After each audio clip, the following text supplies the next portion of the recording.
नमस्कार, आप देख रहे हैं एक्साइज स्पोर्ट्स और मैं हूं लव कुमार। हमारे खास प्रोग्राम में आपका स्वागत है। भारत और ऑस्ट्रेलिया 3 महीने के भीतर दूसरी दफा जब आमने सामने होंगी। 24 फरवरी को आमने सामने होंगी विशाखापत्तनम में। सबसे पहले यहाँ पे 2 T20 मैच खेले जाएंगे और पहला T20 मैच जो है वो विशाखापत्तनम में खेला जाएगा और इसके लिए टीम इंडिया विशाखापत्तनम पहुँच भी चुकी है। महेंद्र सिंह धोनी का जबरदस्त स्वागत हुआ था विशाखापत्तनम एयरपोर्ट पे। तो क्या होगी पहले T20 में प्लेइंग 11 कॉम्बिनेशन क्या होगी, आपको बता दें कि BCCI ने एक साथ T20 और जो 5 वनडे मुकाबले खेले जाने हैं, जो सबसे महत्वपूर्ण मुकाबले हैं 5 वनडे मुकाबले ऑस्ट्रेलिया के खिलाफ, क्योंकि इसके बाद सीधे वर्ल्ड कप के लिए भारतीय टीम जाएगी यहाँ पे। इसके बाद कोई वनडे मैच नहीं खेलेगी, लेकिन उससे पहले जो 2 T20 है उसमें टीम इंडिया की प्लेइंग 11 क्या होगी, इसी को लेकर हम चर्चा करेंगे। हमारे साथ नेक्स्ट टाइम के एडिटर एडविन नमन जी हैं। सर, जो टीम अनाउंसमेंट की गई है वो पहले आप दर्शकों को बता देते हैं, उसके बाद प्लेइंग 11 क्या होगी वो हम यहाँ पे बात करेंगे। विराट कोहली है कैप्टन, रोहित शर्मा है vice captain, KL Rahul, Shikhar Dhawan, Rishabh Pant, Dinesh Karthik, Mahendra Singh Dhoni, Hardik Pandya, Kunal Pandya, Vijay Shankar, Yuzvendra Chahal, Jasprit Bumrah, Umesh Yadav, Siddharth Kaul, Mayank Markande, जिसमें से हार्दिक पांड्या चोटिल होने की वजह से वनडे मैच नहीं खेल रहे। T20 का भी कंफर्म नहीं है कि वो दोनों T20 खेलेंगे या नहीं खेलेंगे। सर, ये जो खिलाड़ी है हार्दिक पांड्या, जहाँ तक चांसेस है कि वो T20 नहीं खेलेंगे, वनडे भी नहीं खेल रहे हैं, ये प्लेइंग 11 क्या होगी ऑस्ट्रेलिया के खिलाफ 2 T20 मैच के लिए? बिल्कुल, पहली बात तो ये है कि हार्दिक के ऊपर मैं बात करना चाहता हूँ, क्योंकि देखिए हार्दिक बहुत ही होनहार हैं और जिस तरह की कंट्रोवर्सी निकल कर बाहर आए थे, लगा ऐसा कि शायद ये खिलाड़ी बहुत बेहतर तरीके से कमबैक करेगा। हालांकि न्यूजीलैंड में कुछ गलत परफॉर्मेंस निकल कर सामने भी आया, लेकिन देखिए ऐसे में ज़रूरत इस बात की थी कि वो टीम में रहते। लेकिन देखिए हम बात तो कुछ और करते हैं, लेकिन वो कुछ और जाता है कि हार्दिक पांड्या को लेकर हम वर्ल्ड कप की प्लानिंग कर रहे थे कि उनको वर्ल्ड कप लेकर चलना है, वहाँ पर एक बेहतर ऑलराउंडर है, अच्छी फील्डिंग करते हैं, अच्छी बैटिंग करते हैं, अच्छी बॉलिंग करते हैं। लेकिन इस तरह से ठीक IPL से पहले, क्योंकि एकमात्र सीरीज इंडिया के पास अभी बची है जहाँ पर आपको खेल दिखाना है, जहाँ पर आपको अंतर्राष्ट्रीय टीम के साथ मैच खेलना है, भिड़ना, उससे मुकाबला करना है। ऐसे में अगर आपका एक बड़ा प्लेयर बाहर निकलता है तो ये एक मनोबल पर भी असर डालता है कि क्या जो हम अत्यधिक क्रिकेट खेल रहे हैं कि उसका खामियाजा तो नहीं है। क्योंकि देखिए इसके बाद लगातार आपको IPL खेलना है और ये 1 से 1.5 महीने का जो पूरा फटाफट क्रिकेट है, यहाँ पर आपको संभलने का मौका नहीं है। इसके बाद आपको विश्व कप में जाना, तो क्या आप पूरी तरह से फ्रेश होंगे? मुझे अभी भी याद आ रहा लव कि जिस तरह से विराट कोहली ने बोला था कि भुवनेश्वर को और बुमराह को शायद वो आराम दें, रेस्ट दें, IPL खेलने से भी उन्होंने परहेज करने की सलाह दी थी। लेकिन देखिए ये जो अत्यधिक टू मच जो क्रिकेट हो गया वो कहीं ना कहीं प्लेयर्स की फिटनेस पर जरूर असर डाल रहा है कि लगातार क्रिकेट खेल रहा है, संभलने का मौका नहीं मिल रहा है। तो ऐसे में क्या जो हम बात कर रहे थे कि जो हमारे पास जो नाम आपने गिनाए कि क्या ये नाम वो हैं जो वर्ल्ड कप में जाएंगे, मुझे शायद इसमें संशय भी है। क्योंकि फटाफट क्रिकेट का मूड जरा सा अलग किस्म का होता है, वहाँ पर आपको जाते ही पूरी एनर्जी झोंकनी पड़ती है, चाहे बैटिंग, बॉलिंग या फील्डिंग की बात करें। ऐसे में क्या ये प्लेयर पूरी तरह से फिट रख पाएंगे अपना को? चिंता का सबब मेरे ख्याल में ये है। और जो आपने इस बात की, ये BCCI के लिए चर्चा का भी विषय है और जो मिस्के प्रसाद मुख्य चयन करता है, उन्होंने इस पे स्टेटमेंट भी दिया था जब टीम की अनाउंसमेंट हुई थी। उन्होंने कहा था कि हम जो टीम है IPL के जो 8 टीमें हैं उनसे बात कर रहे हैं कि खिलाड़ियों को रेस्ट दिया जाए। यहाँ पे 13 मैच 14 मैच खेलने पड़ेंगे उन सभी को।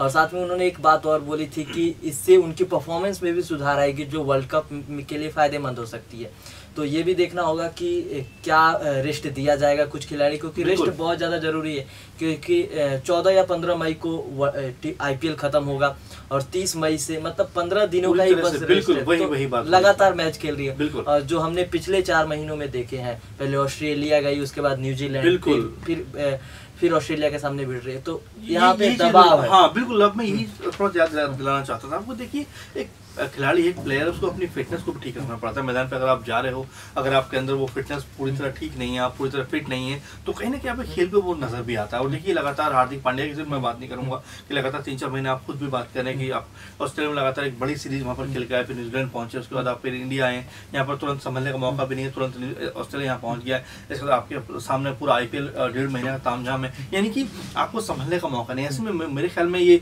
मुझे याद आ रहा है लव कि पहले शिविर होते थे बाकायदा, 15-20 दिन का, जो प्लेयर है आपस में बैठकर डिस्कशन करते थे, चर्चाएं होती थी और एक अच्छा मूड बनता था। लेकिन मेरे ख्याल में वो टाइम खत्म हो गया है और मेरे ख्याल में इसको जरूर सोचना चाहिए क्योंकि टीम की ट्यूनिंग बैठना बहुत जरूरी है। ऐसे में अगर आप समय नहीं देंगे तो मेरे ख्याल में वो ट्यूनिंग थोड़ी सी बिगड़ सकती है। तो जरूरी है कि ट्यूनिंग प्लस फिटनेस, अगर दोनों चीजों में कॉम्बिनेशन रहता है तो मेरे ख्याल में ये टीम बहुत बेहतर प्रदर्शन कर सकती है। वरना यही होगा कि कुछ प्लेयर जाएंगे, कुछ प्लेयर नहीं जा पाएंगे। तो ये भी देखना होगा। और लेकिन जो पहला T20 और हमारा प्रोग्राम का मोटिव यही है कि प्लेइंग 11 क्या होगी, क्योंकि विराट कोहली न्यूजीलैंड में T20 नहीं खेल रहे थे, तो वहाँ पे तीसरे नंबर पे विजय शंकर बल्लेबाजी करने आए, शानदार फॉर्म में भी नजर आए, दूसरे ऐसे बल्लेबाज रहे जिन्होंने सबसे अधिक रन बनाया वहाँ पे। लेकिन यहाँ पे टीम में विजय शंकर भी हैं, विराट कोहली भी वापस आ चुके हैं। जाहिर सी बात है विराट कोहली जब आए हैं दोबारा छुट्टी से तो वो मैच खेलेंगे।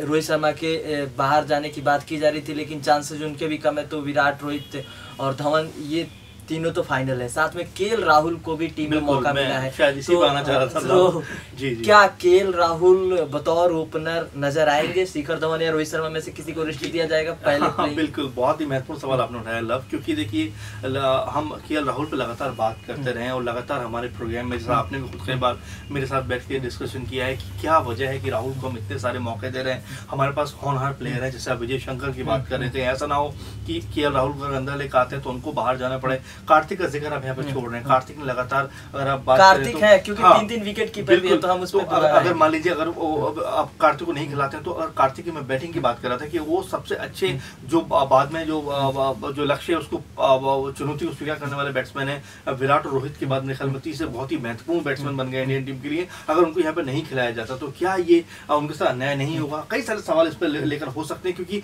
कुछ मैचेस के आप मौके देते हैं उसके बाद उनको बाहर कर देते हैं, या खिलाते तो हैं टीम में रखते तो, लेकिन जो अंतिम एकादश है उसमें उनको शामिल नहीं करते। एक बड़ी चर्चा का विषय ये भी हो सकता है। लेकिन आप जिस तरह से बात करेंगे 3 विकेट कीपर, हाँ बिल्कुल, ऋषभ पंत और महेंद्र सिंह धोनी हाँ यहाँ पर खिलाया जाना जाएगा, मुझे जहाँ तक लग रहा है। न्यूजीलैंड में तीनों खेल रहे थे, वहाँ पे 3 T20 हुए थे और तीनों विकेट कीपर के साथ टीम इंडिया उतरी थी। लेकिन वहाँ पे विराट नहीं थे, विजय शंकर तीसरे नंबर पे, केएल राहुल भी नहीं थे, तो यहाँ पे ये 2 खिलाड़ी एक्स्ट्रा जुड़े हैं, तो मौका किसको मिलेगा पहले मैच? मुझे लग रहा है केएल राहुल के ऊपर बड़ा भरोसा हो गया विराट कोहली को, पता नहीं किस वजह से, क्या उसके इंग्लैंड लायंस के खिलाफ 280 जड़ा है उन्होंने बस इस साल में। ये देखिए डोमेस्टिक क्रिकेट के हिसाब से हम सोचते तो हैं लव, लेकिन क्या अंतर्राष्ट्रीय स्तर पर जाकर हम वो चीज मान सकते हैं? क्योंकि हम जो प्रदर्शन लगातार देख रहे हैं साल भर से, वो उस लेवल का नहीं जहां पर हम उनको टीम में रख सके। लगातार हम बात भी करते रहे इसके ऊपर। सबसे महत्वपूर्ण बात यही है। और आपने जो 3 स्तंभ की बात की, चाहे वो विराट कोहली की बात की, चाहे आपने वो रोहित की बात की, चाहे आपने शिखर की बात की, लेकिन 3 बल्लेबाजों के बाद जैसे आप मध्य क्रम में आते हैं, क्या आपके पास 3-4 नाम सेट हैं जो आप लगातार लेकर चलने वाले हैं? उनको मेरे ख्याल में तो नहीं है। कभी आप केएल राहुल को मौका देते हैं, कभी रायडू को वहां पर मौका देते हैं, कभी महेंद्र सिंह धोनी वहां पर आते हैं खेलने, और अब क्योंकि विजय शंकर का नाम भी वहां पर आ रहा है, तो यानी कि आप अपने नंबर सेट नहीं कर पा रहे हैं। और देखिए मैं फिर दोहरा रहा हूँ कि वर्ल्ड कप का बहुत कम समय है, अब आपको शायद ये टीम बनाने का इस तरह का मौका ना मिले, एक्सपेरिमेंट का मौका ना मिले। ये बहुत ही बेहतरीन मौका है। अगर यहाँ पर टीम के जो कप्तान है विराट कोहली, अगर वो सोचे समझे, तो मेरे ख्याल में एक बेहतर टीम डेवलप कर सकते हैं, क्योंकि इसके बाद शायद इनका मौका नहीं है। तो ये भी देखना होगा कि मौका किस किस को दिया जाता है। T20 है, इसके बाद 5 वनडे मुकाबले भी खेले जाएंगे, उस पर भी नज़र होगी। शिखर धवन और रोहित शर्मा, अगर उनको रेस्ट नहीं दिया जाता रोहित शर्मा को, तो जाहिर सी बात है वो ओपनिंग करेंगे। चांसेस बहुत कम है कि रोहित शर्मा को ऐसे मौके पे रेस्ट दिया जाए जब वर्ल्ड कप की तैयारी यहाँ पे है, तो परफॉर्मेंस बहुत ज़्यादा ज़रूरी है दोनों खिलाड़ियों की, और दारोमदार भी इन दोनों खिलाड़ियों पर टीका होता है कि जल्दी से विकेट ना गिरे तो टीम इंडिया आसानी से मैच जीत जाती है। विराट कोहली है टीम में, तो तीसरे नंबर पे वो बल्लेबाजी करने आएंगे। केएल राहुल को मौका मिलेगा या नहीं मिलेगा ये देखना होगा। साथ में उसके बाद महेंद्र सिंह धोनी है, दिनेश कार्तिक है, ऋषभ पंत है, हार्दिक पांड्या टीम से बाहर है। आप विजय शंकर को ठीक है, आप 6ठे या 7वें नंबर पे हार्दिक पांड्या की जगह पे उनको खेलने का मौका दे सकते हैं। लेकिन 3-3 विकेट कीपर है इस टीम में, तीनों में से 2 जाएंगे, पंत या दिनेश कार्तिक। महेंद्र सिंह धोनी तो हूँ, बिल्कुल बिल्कुल। महेंद्र सिंह धोनी को तो ये कहा गया रील इस्तेमाल टीम की, वो अगर वर्ल्ड कप की आप बात करें तो कहीं ना कहीं वर्ल्ड कप उन्हीं को लेकर बुना जा रहा है पूरी तरह, क्योंकि बहुत सीनियर प्लेयर हैं, तमाम तरह का अनुभव उनके पास है, बैटिंग बहुत ही शानदार करते ही हैं, फील्डिंग में लगातार प्लेयर्स का हौसला बढ़ाते हैं, और बात करें गेंदबाजों को लगातार मोटिवेट करते हैं कि यहाँ पर फेंक, यहाँ पर फेंक, और लगातार उनकी आवाज़ सुनने को मिलती रहती है। तो ये एक अच्छी चीज़ है कि वो नए बच्चों को, जो नए लड़के आते हैं उनको भी सिखाते हैं। ऐसे में महेंद्र सिंह धोनी का स्थान तो बिल्कुल बनता है। और लगातार बात करें ऋषभ पंत को लेकर, ऋषभ पंत को लेकर बड़ी अजीबोगरीब स्थिति है। कुछ लोग कहते हैं बहुत टैलेंटेड है, कुछ लोग कहते हैं कि T20 के लिए नहीं है, कुछ कहते हैं T20 के लिए है ये, यानी अभी साबित करना बाकी है, क्योंकि युवा है, यंग है, बड़े हिट मार सकते हैं। लेकिन दिनेश कार्तिक को वनडे टीम में जगह नहीं मिला है, तो यही मौका मिलेगा यही T20 में खेलने का। यही पाना चाहता लब में, क्योंकि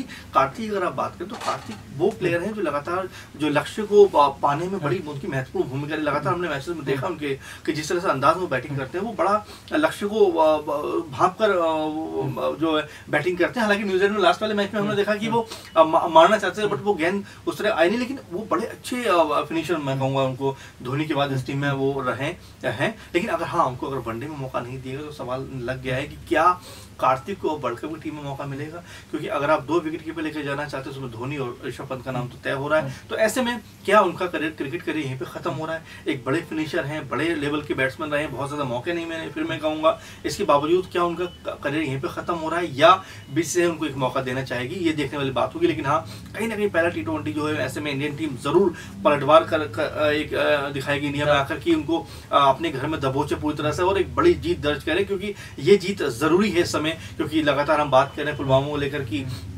देश गमज़दा है। ऐसे में अगर एक जीत मिलती है तो लोगों को भी थोड़ी बहुत सही सांत्वना मिलेगी। वहीं देखना होगा कि गेंदबाजी में क्या होता है, क्योंकि यहाँ पे कुलदीप यादव को रिस्ट दिया गया है, जसप्रीत बुमराह लंबे समय रिस्ट दिया गया था, ऑस्ट्रेलिया टेस्ट सीरीज के बाद उनकी वापसी हुई तो जाहिर सी बात है वो मैच खेलेंगे। भुवनेश्वर कुमार को भी रिस्ट दिया गया, तो प्लेइंग 11 कॉम्बिनेशन शायद बीसीसीआई कल शाम तक ऐलान कर दे या मैच के समय भी ऐलान करती है बीसीसीआई, तो ये भी देखना होगा। तो फिलहाल अभी इस प्रोग्राम में इतना ही। देखना होगा कि कौन कौन से खिलाड़ियों को पहले T20 में खासतौर पे मौका मिलता है और उनकी परफॉर्मेंस कैसी होती है, ये भी देखना होगा, क्योंकि यहाँ पे मौके भी बहुत कम बचे हैं। फिलहाल इस प्रोग्राम में इतना ही। आप हमारे नेक्स्ट स्पोर्ट्स को सब्सक्राइब कर लें। नमस्कार।